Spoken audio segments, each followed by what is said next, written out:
Guys, welcome back to InSTEM. In today's interview, I'm going to be speaking to Rosie Chabva. Rosie is a chemical engineer turned management consultant. I'm going to be speaking to her about her vast experience of having initially worked for some of the biggest oil and gas contractor firms to now working for some of the biggest consulting firms. If you have an interest in pursuing a career in management consulting or have a curiosity as to how to apply engineering skills in a non-traditional line of work, then this interview is for you. I hope you enjoy watching. So thank you so much, Rosie, for coming along to share your career journey with me. I'm really excited.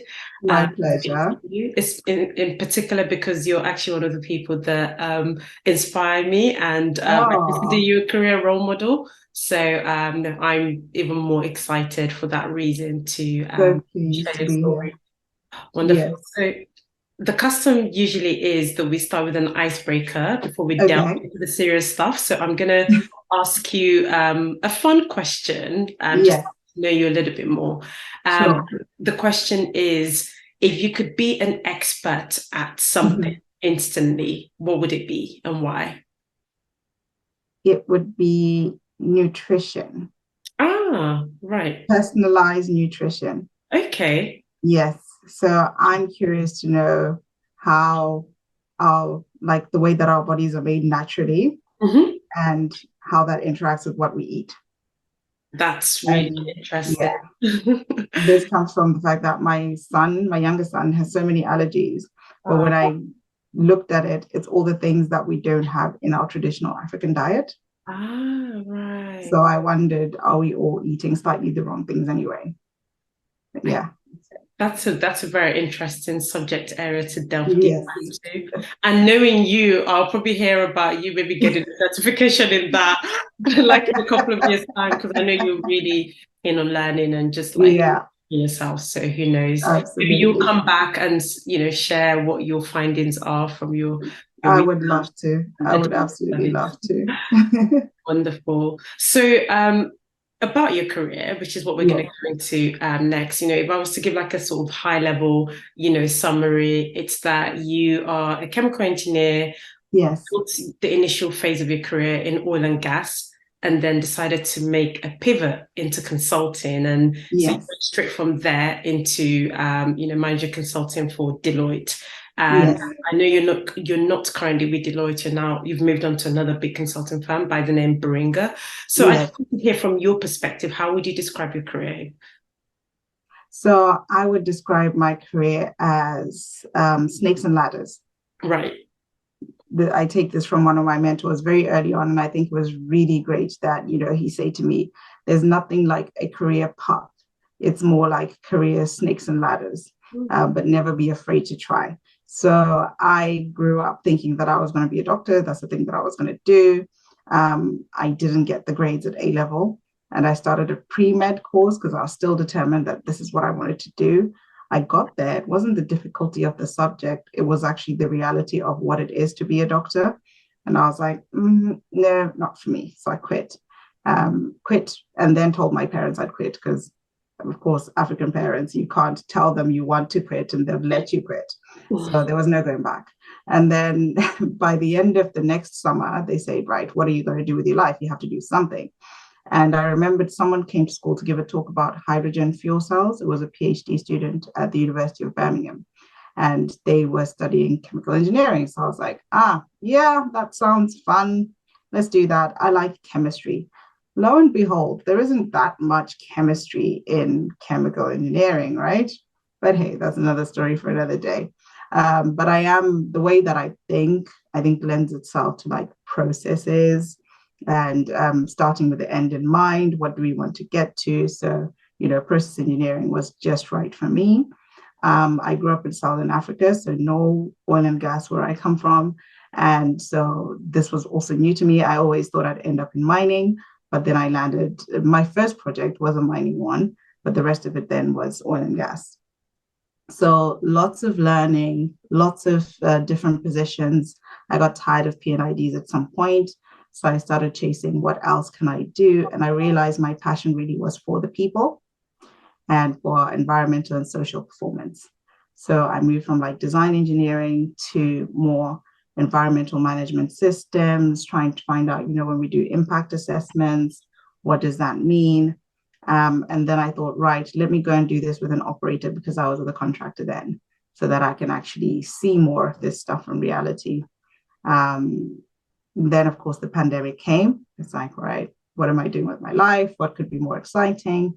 And I just saw a LinkedIn post from like a connection of a connection, like Deloitte is hiring people. And it seemed, when I read the description, I was like, people like me. I was like, I thought they were an accounting firm. Like they do consulting. Okay, let's find out. I submitted my CV, went through the rounds of interviews, and I got the job offer, which was amazing. So I was just like, I have no idea what this is.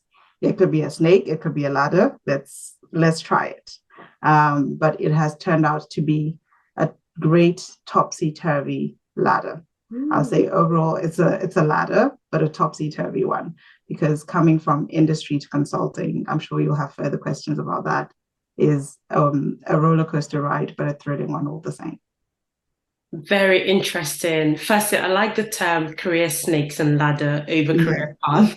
I think that is the reality of what our generation is facing. Whereas years ago, there was a very structured, set of roles that you could go into, and you knew you could predict the end of your career right from the beginning. I think there are so many variations these days that that no longer exist. But no, very interesting, Rosie. I find it quite fascinating how a number of chemical engineers that I know actually pursued medicine, myself included.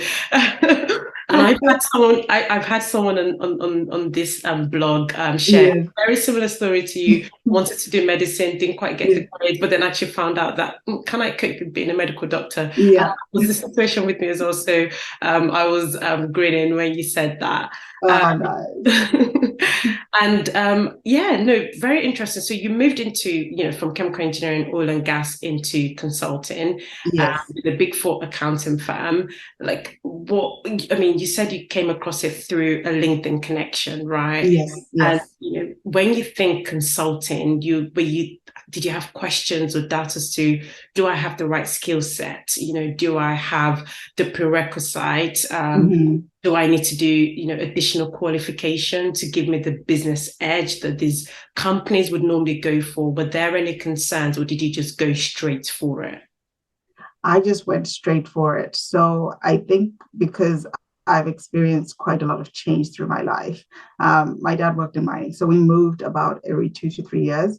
I went to, like, if I count from primary school to the end of A levels, I went to 10 schools. So for me, change is like, let's do it, right? And I was like, okay, I didn't go looking for this. It's kind of found me. I have no idea, but I can see there are people there who started in engineering, and then, typically people will then go and do an MBA. And I was like, if they'll have me, and if they think I'm qualified, then I'm not going to doubt myself. Let me just go for it. And this is really my approach to a lot of, like, my career moves. I always smile when I think there's a little bit of the imposter syndrome, but for me, I don't see it that way. I just see it as like my ancestors' wildest dreams, right? I'm like, it's me here in this place. Okay, I didn't. If you ask me, I don't think I should be here, but hey, I'm here, so I'm going to take my seat at the table. So no, I just thought whatever I need to learn, if they take me, they'll train me to fill the gaps. That's such an amazing mindset to have, because I think that tops any qualification or certification you can have, right? And I really love that you went for it, and here you are today, with your second, big consulting firm. So that's a key takeaway from me. So more on the practical side of, making the transition and preparing to show that actually, yes, I can do this job. What were the steps that you took to prepare, to equip yourself, to become more conversant with some of the consulting, terminologies and nature? So I think as I got into it, what I said is I need to learn to speak consulting. But then I also had a few people that say, no, don't do that, because you will be working with, your clients will be people in industry, right? And you're an industry hire. You've come here because you have that industry knowledge. So keep that so that you can work with your clients. I did learn that what I would say is maybe less in terminology, but more in skill set. I did learn a lot from my colleagues. I was surrounded by a great group. I think what you'll find in consulting is everyone is super amazing at whatever they specialize in. And these are all highly intelligent people. And the greatest realization for me when I got there was, if I hadn't become a consultant, I think I would have become left behind somehow in my skill set. Everything is just so supercharged, on edge, but really, really great. You have the greatest tools, you have the greatest training, everything is available to you, almost too much. So you have to figure out what your focus is. But I would say I didn't do too much before, but a lot during learning on the job. Very interesting, particularly as someone who is coming just behind you, as you know. Yes. You were one of the people that gave me the confidence to go for it as well, being a chemical engineer, Yes. considering moving into consulting. And I think my biggest takeaway from what you said is owning your industry experience and not trying to fit in. It can Yes. be a little bit of a battle when you join a completely, different new field of work. How do I stand out? How do I succeed in this career? And I think, naturally we want to blend in, right? But I love what you said about ultimately you're going to be working with people in industry. And Yes. that's where you've come, that's your DNA. So, no, I really love that. Absolutely. It will be like your differentiator. This is the knowledge, because, it's a knowledge-based business, right? Yeah. So this is the knowledge that you have been hired for, to bring and to share with clients. So own it and let it be your USP. Wonderful. So, there are some changes. There's quite massive changes between, industry and consulting. What were some of the biggest ones that you found, and how did you manage them? The greatest one was changing from mostly working in Excel and Word to working in PowerPoint, right? And people caring what your PowerPoint slides look like. Whereas before it was like, if you found a picture and you had 3 bullet points, that's fine. But now this is like PowerPoint on steroids. The great thing is, though, there are all these like time savers. There'll be like a pre-populated library of slides that you can start to think of ideas from, and always reach out to your peer group and your colleagues. Be like, hey, has anyone done a slide on this? It was frustrating at some point, because I'm like, gosh, I have all this knowledge. I know I'm skilled. Why can't I beat this, this slide? And I'm a bit of a perfectionist. So you can get stuck in that. Don't do that. Just, get it reviewed.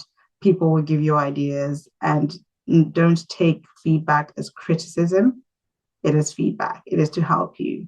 You don't only consult for your clients, you also consult with your colleagues to make sure that you're putting out your best work for your company as a brand. So that was one big change. The other change was, I guess, the days can be long. There is a lot to get involved in.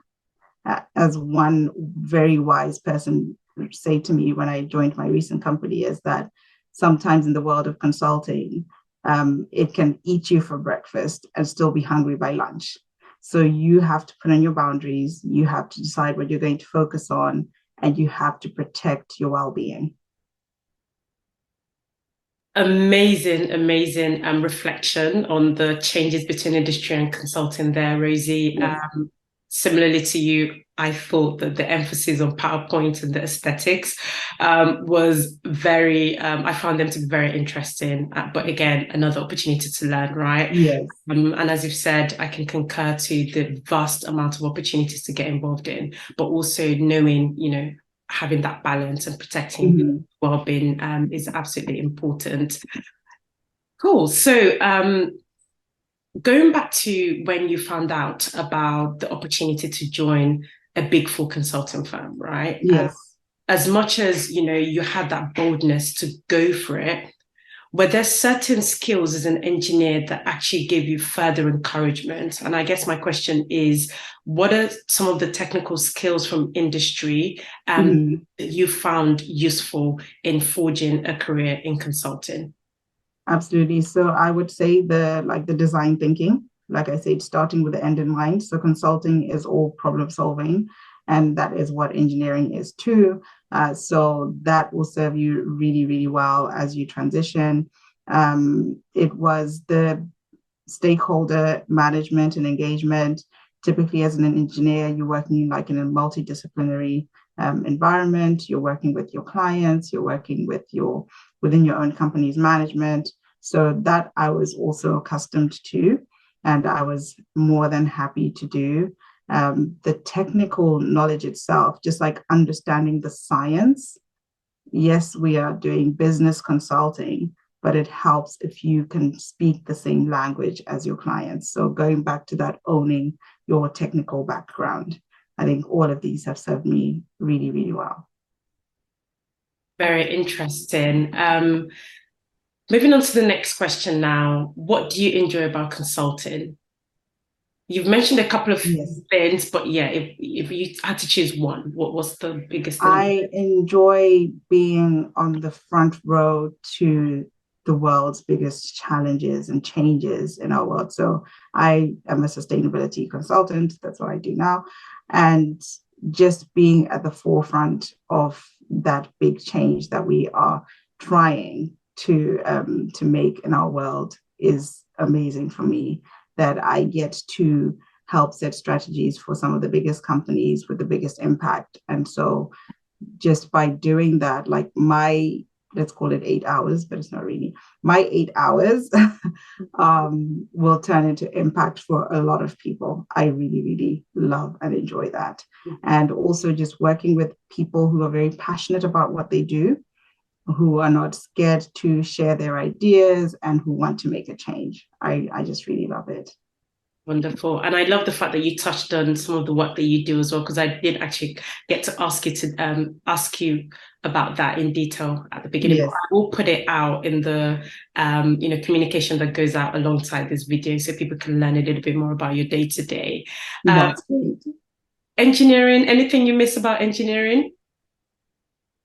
I miss the longer thinking timeframes, because sometimes I like to go back to an idea, refine an idea. You understand this, you're a process engineer, although we did get criticized for that, like you can't make another change, stop. So I do miss, yes, those longer timeframes to refine ideas. Yeah. Fair enough. Yeah, the pace in consulting can be so short paced that sometimes your project is like 4 weeks long, and you just really don't have the luxury I wanted to do more. to make those iterations you would normally make in engineering. Yes. Okay, that's interesting to know. And to wrap up now, so we're now on the final question. Very interesting career, mixture of engineering and consulting, and you are someone who embodies, to me, the breadth of STEM opportunities, right? You've gone from working for some of the biggest oil and gas contractors to working with some of the, some of the biggest management consulting firms doing amazing work around sustainability. And perhaps if I'd asked you as a 19-year-old to describe, where you would be at this point, you probably wouldn't have been able to give such a detailed picture. So what would you say to that girl now? What would your advice be? My advice to the 19-year-old would be relax into it. Don't fight. Right. Just relax into it. And even now, as I'm raising my boys, I know we have the message as women, as minorities. We have to work twice as hard and we have to do this. But I think that sets people up to enter into spaces already in a fighting mode. And I don't think that's the energy that we need to give off. We are brilliant just as we are. We just need to show up as ourselves and relax into it. And I think our brilliance will shine through. What a fantastic advice. Thank you so much, Rosie. It's been so interesting learning more about you and your career. And thank you. all the best. Thank you so much.